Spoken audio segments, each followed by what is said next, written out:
Well, thank you everybody for joining today's Retirement Genius Brainstorm webinar. I'm your host, Chris Orestis, the president of Retirement Genius, and it's a pleasure to talk to you today about alternative annuity strategies for long-term care. Retirement Genius is an information and resource platform to help people achieve a well-balanced retirement. We believe people need to achieve financial security, health, long-term care security, and lifestyle enrichment to balance all of these factors in creating a well-balanced retirement so they can do what we hope everybody will be able to do, and that is retire like a genius. Let's talk today about a critical challenge facing this country and every American, and that is how to fund long-term care for an aging population. Think about this one. For years now, we've been hearing the statistic, 10,000 baby boomers a day are turning 65. Well, guess what? In 2.5 years, those baby boomers start turning 80. So we are well into the curve now of baby boomers who have been aging. The problem is the vast majority of them have made no plans for long-term care.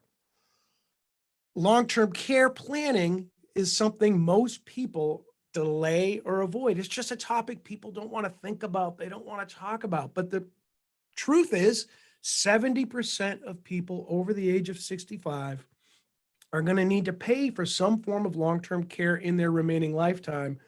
And in most recent surveys, 85% of people don't believe that it's going to happen to them, that they're going to need long-term care in the future.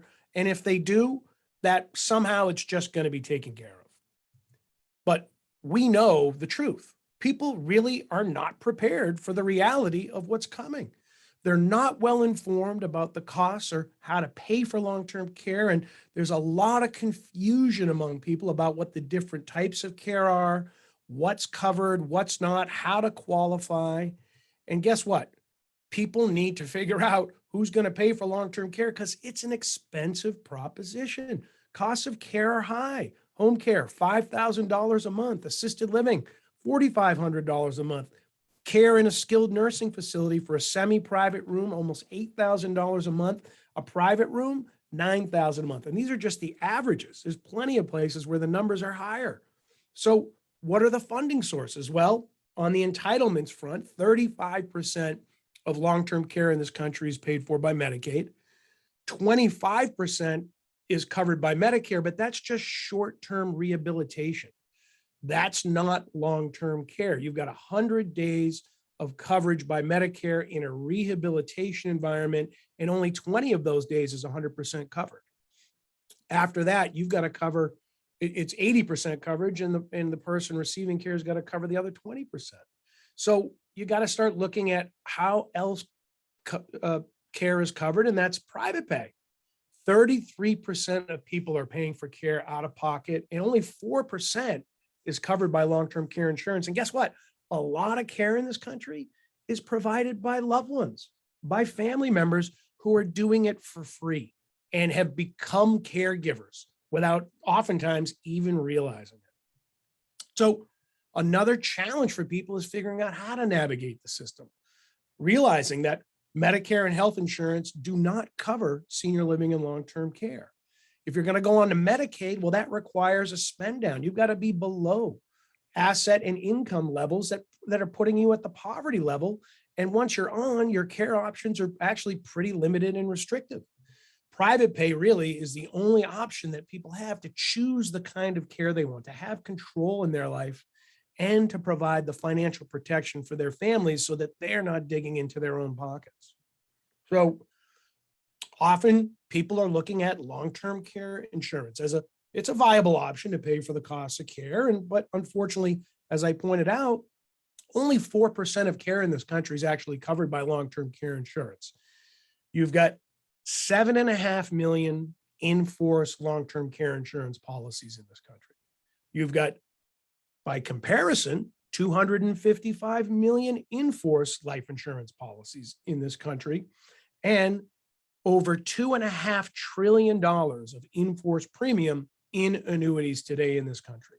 So when you look at the spread of these assets and income sources, among others, there are numerous options that people need to consider. And what we want to focus on today is alternative annuity strategies to pay for long-term care. Let's start by talking about the Medicaid compliant annuity. A Medicaid compliant annuity is a spend down tool that allows people to put money into a short-term SPIA that will then establish income for a spouse who's not going to be entering institutional care. So it allows one spouse to be going on to Medicaid and into care while still protecting money and providing income for another. But to qualify to use a Medicaid compliant annuity, the annuity itself must be irrevocable and it cannot be assignable to anybody except the state as the primary or even contingent beneficiary. It has to be established on actuarial sound time frame. So really the time frame, the term of the annuity is going to be tied to what the reasonable life expectancy is of the person who is going to be going on to Medicaid. Sometimes these annuities could be set up for just a matter of months, a year or so. This is not a long-term annuity. This tends to be a shorter term annuity that is then making an equal payment amount based on what amount of money was put in and what the actuarial projection is for the remaining life expectancy of the person who is on Medicaid, not the person who's receiving the money from the annuity. Then there's medically underwritten annuities. A medically underwritten SPIA is an annuity designed to provide a higher monthly income to the annuitant that has impairments or is suffering a loss of ADLs and needs long-term care support and services. So somebody who would be going into a care environment wants to make sure that they're not going to run out of money, can set up a medically underwritten SPIA that will continue to pay out to them and help cover their costs of care or other living expenses. But the calculation on the value of the annuity is going to be higher than a non-underwritten annuity. So it's a higher payout annuity as a monthly income than a non-underwritten annuity, specifically designed to support somebody who has impairments, ADLs, and a need for health and long-term care costs to be paid for. The medically underwritten SPIA has options such as a COLA benefit. You can increase COLA of up to 1 to 8%. There is an early death benefit rider protection for the first 6 months and optional enhanced death benefit riders to cover a period of 1 to 5 years. The person who would qualify to enroll in the medically underwritten SPIA would be between the ages of 70 and 95, would have health impairments, loss of ADLs, and it would be a minimum premium payment of $50,000 into the annuity. Then there's the PPA annuity.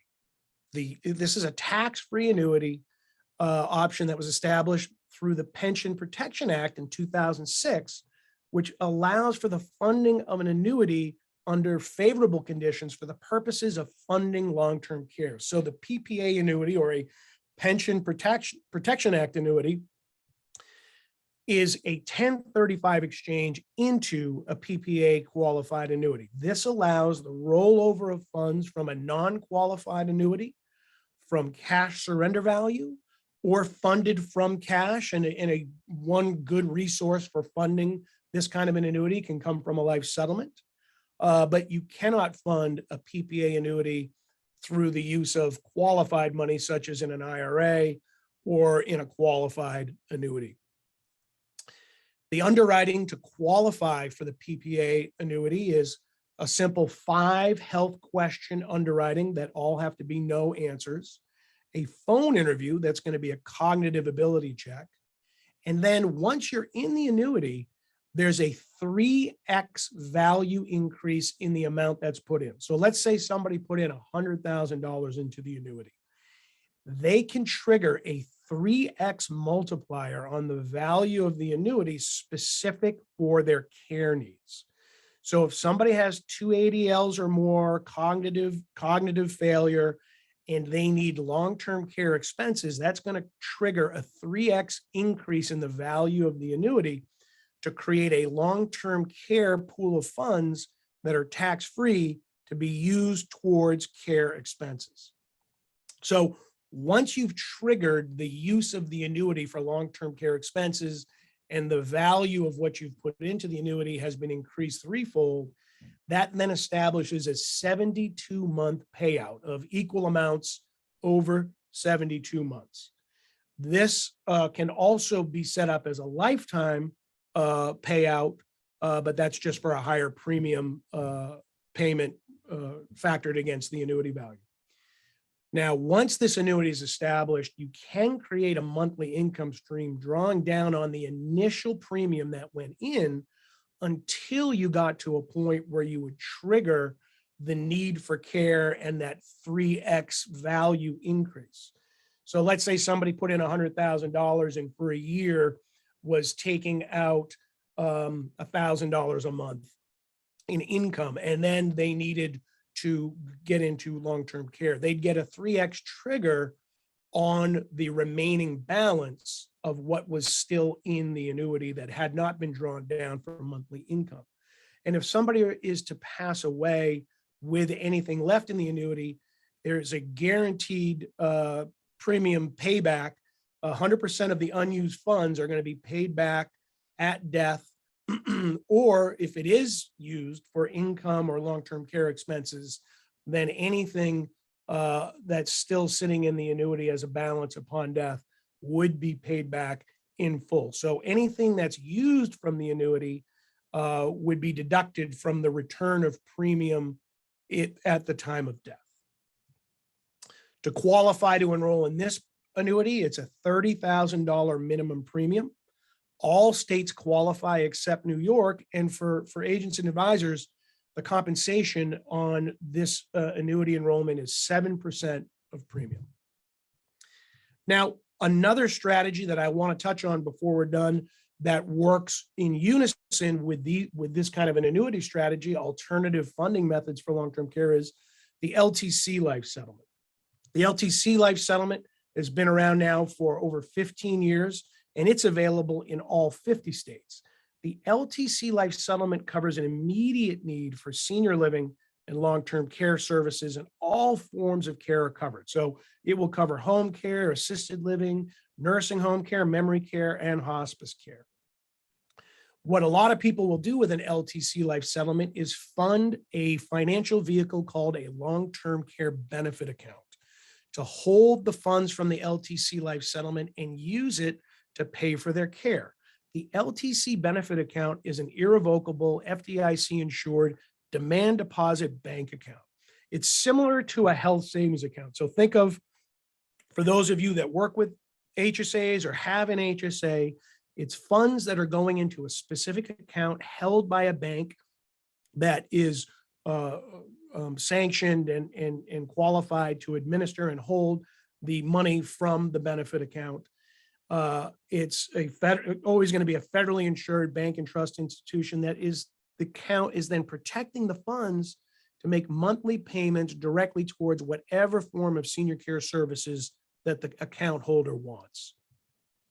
And to be clear, this is a bank account like an HSA. This is not insurance. So it's not long-term care insurance. It's not an annuity, but because it's a bank account, there's no wait periods. There's no claims to file.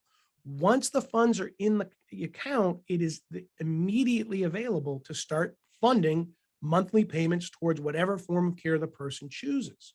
And because it's a bank account like an HSA, the account can be adjusted anytime to meet any change in care needs or costs. The funds from the LTC life settlement can be tax-free if the policy owner is medically diagnosed as chronic in their health conditions with 2 ADLs or more, or terminal with 2 years or less of remaining life expectancy. Any remaining balance that's in the account, if the account holder passes away, is going to be transferred to whoever they name as the account beneficiaries tax-free, as long as they're below the estate tax limits established in the year that the account would liquidate. So what's important to point out about the benefit account is, one, it's a vehicle to protect the funds, administer the funds towards long-term care. It's also a Medicaid qualified spend down. The funds in the account are derived from the sale of a life insurance policy at its market value, put into a dedicated account that is administered specifically to make payments towards care, the definition of a Medicaid qualified spend down, keeping the person private pay for as long as they have money in the funds. But once those funds are depleted, they can make a transition over to Medicaid.